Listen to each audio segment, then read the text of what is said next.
அன்பானவர்களே, இங்கே அருமையான ஒரு சோளத்தை பார்க்குறீங்கல்ல. இதை நான் சமைக்கிறதுக்கு முன்னால் இதனுடைய அருமையாக அந்த தோள்களெல்லாம் உரிக்கும்போது எனக்கு ஒரு நல்ல ஒரு ஞாபகத்தை கர்த்தர் உணர்த்தினார். என்ன தெரியுமா? இந்த அருமையான இந்த சோளத்தை உருவாக்கின ஆண்டவர் எவ்வளவு அழகாக ஒரு கவர் போட்டு வச்சுருக்காரு பாருங்கள். அந்த சோளத்தை சேஃப்டியாக நாம் நல்ல விளைய செஞ்சு நம்ம சாப்பிடணுங்கிறதுக்காக அருமையான ஒரு கவர் போட்டு சூப்பராக இருக்குது பாருங்கள். நம்முடைய ஆண்டவர் படைப்பின் நாயகருங்க, சிருஷ்டி கர்த்தர்.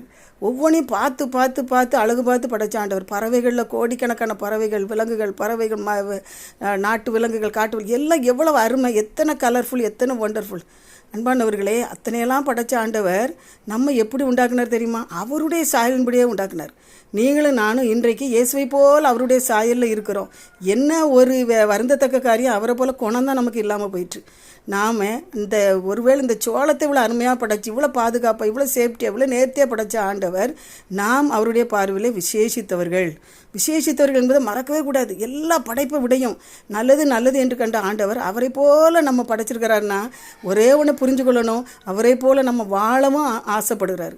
அவருடைய குணம், அவருடைய எண்ணம், அவருடைய பேச்சு, அவருடைய சிந்தனை, செயல் உங்களிலும் என்னிலும் விளங்க வேண்டும் என்று ஆண்டவர் விரும்புகிறார். அதை செஞ்சால் நீங்களும் நானும் பாக்கியவனாக இருப்போம். ஆண்டோடைய பார்வையில் நம்ம விசேஷித்தவர். ஒரு சின்ன மகன் அம்மாட்ட ஓடி வந்தா, ஆனுவல் டே அவங்க டீச்சர்ஸ் ஒரு நல்ல அழகாக, நல்ல ஒரு வேளை சிவப்பாக, நல்ல ஒரு பணக்கார பிள்ளைகளெல்லாம் ப்ரோக்ராமில் சேர்த்துருந்தாங்க. ஆனால் இந்த மகளுக்கு எதுலையுமே சேர்க்கலை. இந்த மகா பார்க்குறதுக்கு ஒரு சின்ன மகா, கருப்பாக இருப்பா, ஒரு ஏழை மகா, ரொம்ப சோகமாக அம்மாட்ட சொன்னாங்க. ஆனால் அம்மா சொன்னாங்க, இல்லைம்மா நீ ரொம்ப விசேஷித்தவள்மா, ஏசப்பா பார்வையில் நீ ரொம்ப விசேஷித்தவள். அவங்கெல்லாம் நாடகம் நடிக்கும்போது நீ நல்ல கையை உற்சாகமாக சிரித்த முகத்தோடு தட்டு, அது சூப்பராக இருக்கும், நடிக்கிறத விட இது ரொம்ப சிறப்பாக இருக்கும்னு சொன்னாங்க. இன்னும் இந்த சின்ன பிள்ளையும் அப்படியே அம்மா சொல்ல அப்படியே கட்டிட்டு போயிடுச்சு. ஆனுவல் டே வந்துச்சு. எல்லோரும் நல்ல ஒரு வேளை பணக்காரவங்க, நல்ல அழகானவங்க, நல்ல வசதி உள்ளவங்கெல்லாம் ஸ்டேஜில் ஏறி நல்ல நாடகம் நடித்தாங்க, டான்ஸ்லாம் ஆடினாங்க. இந்த சின்ன மக சிரித்த முகத்தோடு கையை தட்டிக்கிட்டே இருந்தா, கையை தட்ட விடவே இல்லைங்க. துவக்க முதல் முடி வர விடவே இல்லை. இதை அந்த மேடையிலேருந்து ஒரு சீஃப் கெஸ்ட் பார்க்குறாரு. அவருக்கு இந்த சின்ன மக மேலே அவ்வளோ ஒரு பிரியம், ஒரு பாசம், ஒரு அன்பு.